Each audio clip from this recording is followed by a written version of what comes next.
250 बांग्लादेशी घुसपैठियों पर बड़ी कार्रवाई। बंगाल से दिल्ली तक तगड़ा एक्शन। बांग्लादेशी घुसपैठियों पर एक बार फिर तगड़ा एक्शन देखने को मिला है। पश्चिम बंगाल से लेकर दिल्ली तक 250 से ज्यादा अवैध तरीके से रह रहे बांग्लादेशियों की पहचान की गई है, जिसके बाद उनसे तगड़ी पूछताछ हुई और कईयों की तो कुटाई भी हुई, क्योंकि ये लोग कई सालों से अवैध तरीके से रह रहे हैं। लेकिन अब इन्हें चुन चुन कर निकाला जा रहा है और देश निकाला भी दिया जा रहा है। आज कच्चा चिट्ठा में आपको बताएंगे आखिर कैसे ये लोग इतने सालों से अवैध तरीके से देश में रह रहे हैं और अब इनका पक्का इलाज कैसे किया जा रहा है।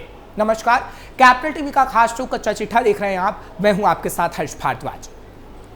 पश्चिम बंगाल के नदिया जिले में पुलिस ने घुसपैठ के खिलाफ कार्रवाई करते हुए कई बांग्लादेशी नागरिकों को गिरफ्तार किया है। गिरफ्तारी नदिया के धनतला थाने की पुलिस की ओर से गुप्त सूचना के आधार पर किया गया। पकड़े गए घुसपैठियों की पहचान अल्पना दास और आरिफ उल्लाह के रूप में की गई है और ऐसे ही कई और बांग्लादेशी हैं। अल्पना बांग्लादेश के नेत्रोकोना जिले की रहने वाली है, जबकि आरिफ का घर खुलना जिले में स्थित है और इसी इलाके में कई और बांग्लादेशी भी हैं। पुलिस को पहले से संदेह था कि नदिया जिले के दत्ताफुलिया बाजार इलाके में कुछ बांग्लादेशी घुसपैठिए छिपे हो सकते हैं। गुप्त सूचना मिलने के बाद धनतला थाना पुलिस ने तुरंत कार्रवाई करते हुए ये अभियान चलाया और संदिग्धों को गिरफ्तार किया। अवैध रूप से भारतीय सीमा में दाखिल हुए थे घुसपैठिए। पुलिस के मुताबिक अल्पना और आरिफ जैसे कई अवैध रूप से भारतीय सीमा में घुसपैठिए दाखिल हुए। भारत में प्रवेश के बाद वो हैदराबाद चले गए थे, जहां वो मजदूरी और घरेलू कामकाज जैसे असंगठित क्षेत्रों में काम कर रहे थे। लेकिन हाल ही में उन्होंने बांग्लादेश वापस लौटने की योजना बनाई और इसी कोशिश में वो नदिया जिले के सीमावर्ती इलाके दत्ताफुलिया में छिपे हुए थे। कई आरोपियों को न्यायिक अदालत में पेश किया गया है, जहां उनके खिलाफ विदेशी अधिनियम के तहत मामला दर्ज किया गया है। पुलिस ने अदालत से पूछताछ और जांच के लिए रिमांड की मांग की है। धनतला थाना पुलिस के अधिकारी की ओर से भी बताया गया है कि कार्रवाई सीमा सुरक्षा और आंतरिक सुरक्षा के लिहाज से बेहद महत्वपूर्ण है। साथ ही पुलिस ये भी जांच कर रही है कि दोनों और कई बांग्लादेशी घुसपैठी भारत में आखिर कैसे दाखिल हुए और आखिर वो हैदराबाद तक कैसे पहुंच गए।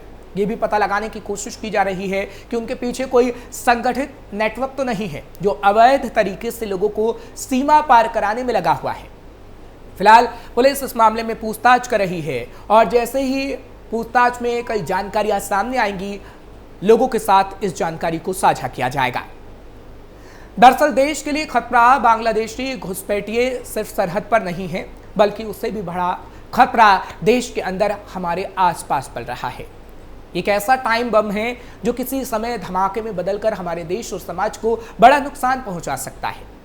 यह समस्या देश में बड़े पैमाने पर अवैध घुसपैठियों के कारण ही है। देश की सीमा पर दुश्मनों से लड़ने के लिए हमारी सेना पूरी तरह सक्षम है, लेकिन देश के अंदर पल रहे इन अवैध घुसपैठियों को इंगित करके बाहर निकालना कई तरह से काफी मुश्किल भरा काम लग रहा है। 2000 के बाद तेजी से बढ़े घुसपैठिए। दरअसल साल 2000 के बाद घुसपैठियों की संख्या बड़ी तेजी से बढ़ी और 2014 से पहले जहां इस समस्या को सरकार जानबूझकर नजरअंदाज कर देती थी, अब इसके खिलाफ जरूरी कार्रवाई की जा रही है। हालांकि भारत ही नहीं, घुसपैठियों से अमेरिका और यूरोप के कई देश परेशान हैं। भारत के कई राज्यों में अवैध घुसपैठियों पर जोरदार कार्रवाई की जा रही है। पूरे देश के कई हिस्सों से अवैध बांग्लादेशी घुसपैठी गिरफ्तार किए जा रहे हैं, मगर इस समस्या के समाधान के लिए कई स्तरों पर कार्रवाई की जरूरत है। इसमें राज्यों की सरकारों और केंद्र सरकार को कदम से कदम मिलाकर कार्रवाई करनी होगी। वर्तमान में जिन राज्यों में बीजेपी, एनडीए या इस मुद्दे की समर्थक सरकारें हैं, वहां समाधान तेजी से हो रहा है, लेकिन पश्चिम बंगाल सहित कई प्रदेश ऐसे हैं जहां इसका समाधान बिल्कुल भी नहीं हो पा रहा। क्या पश्चिम बंगाल घुसपैठियों का प्रवेश द्वार है? दरअसल हाल के दिनों में कुछ संसदीय खेज खुलासे हुए हैं। बांग्लादेशी घुसपैठिए पश्चिम बंगाल में तृणमूल कांग्रेस पार्टी के नेता और कार्यकर्ता तक बन रहे हैं। भारतीय जनता पार्टी भी तृणमूल कांग्रेस पर ऐसे ही आरोप लगाती रही है। केंद्रीय गृह मंत्री अमित शाह भी कह चुके हैं कि ज्यादातर घुसपैठियों के आधार कार्ड पश्चिम बंगाल के 24 परगना जिले में ही बनाए जाते हैं। उसके पश्चात वो पूरे भारत में फैल जाते हैं। ऐसे में गंभीर सवाल अब घुसपैठियों के मकड़ जाल से देश को बचाने का है। हाल ही में जब घुसपैठियों को राहत देने का मामला सुप्रीम कोर्ट तक पहुंचा तो कोर्ट ने साफ तौर पर कहा कि भारत कोई धर्मशाला नहीं है। हमारे पास पहले से ही 140 करोड़ की विशाल जनसंख्या है, लेकिन पिछले दशकों में जिस तरह से घुसपैठियों ने देश में जनसंख्या का असंतुलन बढ़ा दिया है, उससे तो यही लगता है कि देश को अगर बचाना है तो घुसपैठियों को निश्चित समय काल में भगाना होगा। लेकिन विडंबना है कि घुसपैठ पर जब भी कार्रवाई होती है तो कुछ नेता, वकील और बुद्धिजीवी ढाल की तरह खड़े हो जाते हैं, और इसका कारण सिर्फ और सिर्फ वोट बैंक ही है। दिल्ली में ताबड़तोड़ एक्शन जारी। दिल्ली में अवैध बांग्लादेशी घुसपैठियों पर दिल्ली पुलिस का ताबड़तोड़ एक्शन जारी है। दिल्ली में अवैध बांग्लादेशी घुसपैठियों पर कार्रवाई अरविंद केजरीवाल की सरकार के सत्ता से बेदखल होने के बाद तेजी से हो रही है। ये बांग्लादेशी गैरकानूनी तरीके से वजीरपुर और सब्जी मंडी और कई और इलाकों में फैले हुए हैं। जो घुसपैठिए पकड़े गए हैं वो भी इन इलाकों से ही पकड़े गए हैं। दिल्ली पुलिस कई और इलाकों में भी ऐसे घुसपैठियों की धरपकड़ कर रही है। दिल्ली पुलिस ने एक बड़ा खुलासा करते हुए ये भी कहा है कि ये लोग किसी भी प्रकार का पहचान पत्र और मोबाइल फोन तक नहीं रखते हैं। दिल्ली पुलिस ने इन घुसपैठियों को पकड़ने के बड़े ही योजनाबद्ध तरीके से काम किया है। बांग्लादेशी घुसपैठियों को पकड़ने से पहले इनके बारे में पूरी जानकारी जुटाई गई है। पुलिस की टीमों को इन इलाकों में तैनात किया गया है और खुफिया जानकारी के आधार पर पुलिस ने डोर टू डोर तलाशी और पूछताछ अभियान भी चलाया है, जिसके बाद अवैध रूप से रह रहे इन बांग्लादेशी नागरिकों को हिरासत में लिया जा रहा है। दिल्ली पुलिस के मुताबिक ये अभियान उत्तर पश्चिमी जिले में अवैध रूप से रह रहे विदेशी नागरिकों की पहचान और गिरफ्तारी के लिए चलाया गया है। भारतीयों के हक पर पड़ रहा डाका। घुसपैठियों की भीड़ बढ़ने की वजह से अस्पताल और क्लिनिक दिल्ली में रह रहे वैध भारतीय निवासियों की जरूरतों को पूरा नहीं कर पा रहे हैं, जिनकी जरूरतें पहले पूरी होनी चाहिए। दरअसल एक रिपोर्ट भी आई। उस रिपोर्ट के मुताबिक जिन इलाकों में अवैध बांग्लादेशी रह रहे हैं वहां एजुकेशन सिस्टम पर भी भारी दबाव है। इस समस्या ने गरीब इलाकों में शिक्षा की गुणवत्ता पर भी गलत असर डाला है। रिपोर्ट के मुताबिक कम सैलरी वाली नौकरियों में दिल्ली में रहने वाले वैध स्थानीय मजदूरों और घुसपैठियों के बीच प्रतिस्पर्धा बढ़ी है, जिससे दिल्ली के वैध निवासियों में भारी नाराजगी है, क्योंकि उनको काम नहीं मिल रहा। दरअसल ये घुसपैठिए कम वेतन और सुविधा पर भी काम करने को तैयार हो जाते हैं, जिससे कानूनी रूप से दिल्ली में काम करने वालों के लिए अवसर सिकुड़ता जा रहा है। इससे लोगों की आमदनी भी कमी आंकी गई है, जो एक बड़ी समस्या है। कैसे होती है घुसपैठ? देश के अन्य हिस्सों में घुसपैठ होती कैसे है, इसके लिए सबसे पहले घुसपैठ के रास्ते को समझना होगा। बांग्लादेश से सबसे ज्यादा घुसपैठ पश्चिम बंगाल के रास्तों से ही होती है। पश्चिम बंगाल से बांग्लादेश की लगभग 4096.7 किलोमीटर लंबी सीमा लगती है। इस सीमा पर जंगल, नदी, नाले हैं और इसी का फायदा उठाकर बांग्लादेशी पश्चिम बंगाल में पहले दाखिल हो जाते हैं। इसके बाद बस और ट्रेन के जरिए दिल्ली और अलग अलग राज्यों तक पहुंच जाते हैं। लेकिन ये बांग्लादेशी घुसपैठिए सब कुछ खुद से नहीं करते।